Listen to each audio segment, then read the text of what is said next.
Hello dear friends, आज हम बात करेंगे ग्राफिकल मेथड के जो स्पेशल केसेस रहते हैं उसके बारे में। Before starting of this lecture, सबसे पहला क्वेश्चन कि स्पेशल केसेस है क्या, राइट? सो फ्रेंड्स, जैसे कि अब तक हमने ग्राफिकल मेथड में बहुत सारे एग्जाम्पल सॉल्व किए, उस एग्जाम्पल के अलावा हमें कुछ अनोखा अगर हमें सॉल्यूशन में दिखाई दे तो उसको हम कंसीडर करेंगे एज अ स्पेशल। बार एग्जाम में आपको ये स्पेशल केसेस दिखाई देंगे। अगर आपने ये वाला टॉपिक नहीं पढ़ा तो इन दैट कंडीशंस हो सकता है कि वहां पे आप कंफ्यूज हो जाओगे कि मेरा जो एग्जाम्पल है वो गलत है, ठीक है? लेकिन फ्रेंड्स ऐसा नहीं है, क्योंकि स्पेशल केसेस के अंदर right there is a different type of category, और उस कैटेगरी में किस टाइप का सॉल्यूशन मिलता है हमें, और बेस्ड ऑन दैट सॉल्यूशन हमें क्या कमेंट्स देनी चाहिए, उसके बारे में हम आज बात करेंगे।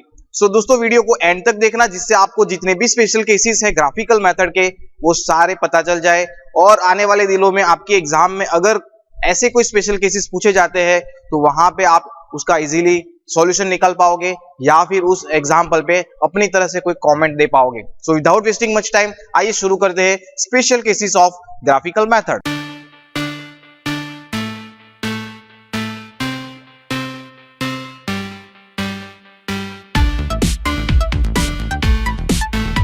सो फ्रेंड्स, ग्राफिकल मेथड है, उसकी जो स्पेशल केसेस की अगर हम बात करें तो बेसिकली 4 टाइप्स के स्पेशल केसेस हमें दिखाई देंगे टेक्स्ट बुक्स के अंदर, या फिर आपको वहां पे मेंशन किए होंगे। कौन कौन से वो स्पेशल केसेस है? सबसे पहला मल्टीपल ऑप्टिमल सॉल्यूशन, या फिर उसको कई टेक्स्ट बुक्स में आप अल्टरनेटिव सॉल्यूशन के नाम से भी पढ़ सकते हो, ठीक है? So the first one is the multiple solution या फिर alternative solution.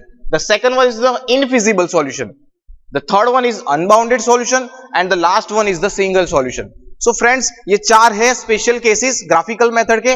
One by one हम सारे केसेस की स्टडी करेंगे विथ एग्जांपल, और उसके ऊपर क्या कमेंट्स देनी चाहिए वो भी हम देखेंगे। सो विदाउट वेस्टिंग टाइम, सबसे पहले हम स्टार्ट करेंगे special case number 1, multiple optimal solution, या फिर आप उसको कह सकते हो अल्टरनेटिव सॉल्यूशन, ठीक है? सो ये वाला सॉल्यूशन या फिर ऐसे सॉल्यूशन ग्राफिकल मेथड में कब अराइज होते हैं?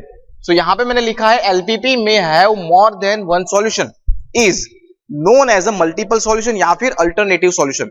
फ्रेंड्स, ग्राफिकल मेथड में हम एक्सट्रीम कॉर्नर पॉइंट मेथड या फिर आईएसओ प्रॉफिट या फिर कॉस्ट लाइन मेथड से जो एग्जांपल का हम सॉल्यूशन निकालता है, तो कई बार हमें देखने को मिलेगा कि एक एग्जांपल में 2 सॉल्यूशन आ रहे हैं। So that is known as a multiple solution, मतलब एक ही एग्जांपल है लेकिन हमारे पास जो हमारा ऑप्टिमम जो बेस्ट आंसर है दैट वी हैव 2, मतलब आप आइदर कोई ए कैटेगरी का लो या फिर बी कैटेगरी का लो, that is depend on you, that is known as a multiple solution या फिर अल्टरनेटिव सॉल्यूशन, कि एक नहीं है तो उसके अलावा एक और आपके पास एक्स्ट्रा सॉल्यूशन होगा, that is known as a multiple solution. So यहां हम एग्जांपल के जरिए उसको समझेंगे। Here is the example, is the maximise z 6x1 + 4x2, subject to उसके कंस्ट्रेंट 2 दिए हैं, 3x1 + 2x2 less than equal to 12, x1 greater than equal to 3 और non negative condition. So friends, इस एग्जांपल को मैंने ग्राफिकली सॉल्व करके यहां पे दिखाया है, ठीक है? मैंने जो कंस्ट्रेंट 1 है उसको यहां पे ग्राफ पेपर पे ये रिप्रेजेंट किया है, कंस्ट्रेंट 2 है उसको यहां पे मैंने इस तरह से रिप्रेजेंट कर दिया है, ठीक है? उसकी जो इनइक्वालिटी आप देख लो, लेस देन इक्वल टू है तो टूवर्ड द ओरिजिन, ठीक है? उसके ओरिजिन की ओर का एरिया, और यहां पे ग्रेटर देन है सो फार फ्रॉम द ओरिजिन, मतलब ये ओरिजिन से दूर का एरिया, सो इस side. So based on this constraint inequality हमें फिजिबल रीजन मिल रहा है, ठीक है? This is my feasible region, ये मैंने नोटेड किया है।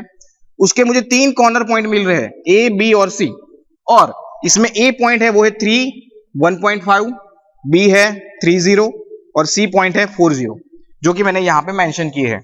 ए point is 3 1.5, B is 30, C is 40। इस फिजिबल रीजन के जो कॉर्नर पॉइंट है उसको according to extreme corner point method के हिसाब से हमें क्या करना है, z की अंदर उसकी वैल्यू रखनी है। तो जब हम ये z की वैल्यू यहां पे रखेंगे, ठीक है, तो z की वैल्यू ए पॉइंट पे हमें मिली है 24, बी पे मिलेगी 18 और सी पे मिलेगी 24। सो फ्रेंड्स, यहां पे आप देख सकते हो कि जेड ए और जेड सी, ये जो पॉइंट है मतलब ए और सी, ये दोनों पॉइंट पे हमें z की वैल्यू सेम मिल रही है, that is 24। Got it? So कौन सा हमें सिलेक्ट करना चाहिए? क्योंकि हमारा ऑब्जेक्टिव फंक्शन मैक्सिमाइज है तो हमें मैक्सिमम वैल्यू सिलेक्ट करनी है। सो मैक्सिमम वैल्यू हमारे पास 24 है, लेकिन वो 2 पॉइंट पे मिल रही है, ए और C. So here we can say that we have two comments on the answer in a below that the above given example has the multiple solution, or we can say the above given example has the alternate solution. Solution number 1a, x1 is equal to 3, x2 is equal to 1.5, and another solution is x1 is equal to 4, x2 is equal to 0. So this is the way of to solve the example if the case is multiple optimal solution या फिर alternative solution, right? Now second case हम देखेंगे infeasible solution. Infeasible solution किसे कहेंगे? See friends, ये वाले example में आप देख सकते हो कि आपको एक feasible region मिल रहा है. You get the one feasible region, एक कंफर्म एरिया आपको मिल रहा है, एक feasible region मिल रहा है. इस रीजन के अंदर आपके सॉल्यूशन पड़े हैं. उन सारे सॉल्यूशन पे से हम क्या निकाल रहे हैं? हमारे ऑप्टिमम सॉल्यूशन निकाल रहे हैं. तो इनफिजिबल सॉल्यूशन किसे कहेंगे? So when it is not possible to get solution of LPP for given constraint is known as infeasible solution. So friends, हमें सॉल्यूशन कब नहीं मिलेगा? जब हम फिजिबल रीजन नहीं ढूंढ पाएंगे.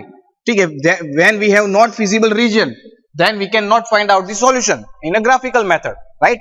सो जब हमें इनफिजिबल सॉल्यूशन ही नहीं मिलेगा, in that cases we can say the solution of given problem is infeasible solution.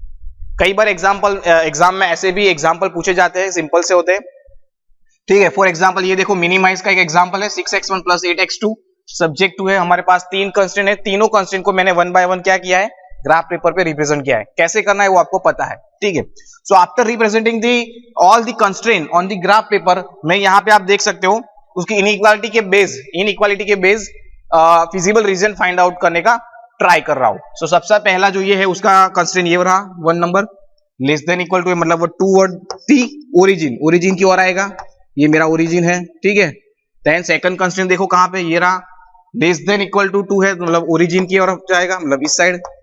And third one is greater than 7 है, मतलब ये फार फ्रॉम दी ओरिजिन, मतलब ओरिजिन से दूर की तरफ उसका एरिया रहेगा. So now you can see here, ये फर्स्ट है और ये थर्ड है. इन दोनों का अगर आप देखोगे, जो कंस्ट्रेंट के बेस जो उसकी फिजिबल रीजन फाइंड आउट करने की जो मेथड है, उस हिसाब से देखोगे तो इसका जो फिजिबल रीजन है वो इस साइड जाएगा, जबकि कंस्ट्रेंट नंबर 1 का टू दी ओरिजिन जाएगा. मतलब हमें ये वाला कंस्ट्रेंट और ये वाला कंस्ट्रेंट टोटली ऑपोजिट साइड हमें रिप्रेजेंट कर रहा है. That means we can not find out the feasible region, and if we can not find out the feasible region then the example is known as infeasibility, right? The example is known as, and that condition is known as infeasibility, and the solution is infeasible solution. तो friends, अगर ऐसा कोई example आपको दिखाई देता है तो आपको क्या करना है? यहां तक कंप्लीट करना है और नीचे लिख देना है the above given problem has there is a no feasible reason cannot be find out, so the above problem has the infeasible solution. तो इसका सॉल्यूशन क्या आएगा? infeasible solution आएगा. ये कमेंट्स आपको लिखनी है. ठीक है, so this is all about the second case of graphical method. Now third case, unbounded solution. Unbounded, देखो अनबाउंडेड मतलब ओपन. ठीक है, कोई बाउंड्रीज नहीं होगी. हमारे पास विजिबल रीजन होगा, लेकिन उस विजिबल रीजन की कोई बाउंड्री नहीं होगी. जैसे कि आप देख सकते हो, जो पहला केस थी उसके अंदर देखो ये बाउंड्री हमारे पास है, this boundary is available, right? But कोई बाउंड्री नहीं होगी. आपको जो सॉल्यूशन है वो इंफिनिटी तक जाएगा. आपका जो सॉल्यूशन है वो कहां तक जाएगा? इंफिनिटी लेवल तक जाएगा. कैसे? तो देखो, profit can be increase infinitely without violating any constraint. जो आपके कंस्ट्रेंट है उस कंस्ट्रेंट को वायोलेट किए बिना जो आपका प्रॉफिट है वो इंफिनिटी तक चला जाएगा. सो वैसे एग्जांपल को हम कहेंगे अनबाउंडेड सॉल्यूशन. वैसे एग्जांपल का जो सॉल्यूशन होगा वो हम क्या लिखेंगे कमेंट में? कमेंट में हम लिखेंगे the above given problem has the unbounded solution. ठीक है, तो अब हम देखेंगे एग्जांपल के जरिए. जैसे कि आप देख सकते हो, ये जो मैक्सिमाइज का केस है x1 plus 2x2 first constraint है, x2 is less than equal to 1 और सेकंड है -x1 -x2 greater than equal to -2. तो यहाँ पे मैं क्या कर रहा हूँ? देखो, इनइक्वालिटी के जरिए सबसे पहला कंस्ट्रेंट उसकी इनइक्वालिटी यहाँ पे देखो नीचे की ओर जाएगी टू दी ओरिजिन, क्योंकि लेस देन है, राइट?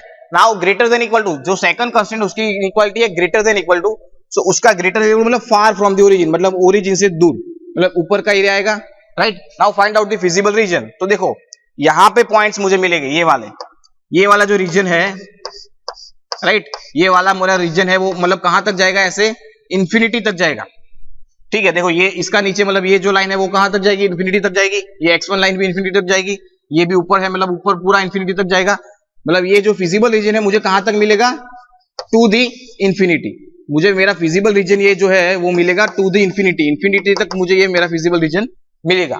हाँ, अगर मिनिमाइज का केस होगा, अगर आपका ऑब्जेक्टिव फंक्शन मिनिमाइज होगा तो आपको क्या होगा, आपको ये दो पॉइंट में से कोई एक पॉइंट आपका सॉल्यूशन मिल जाएगा।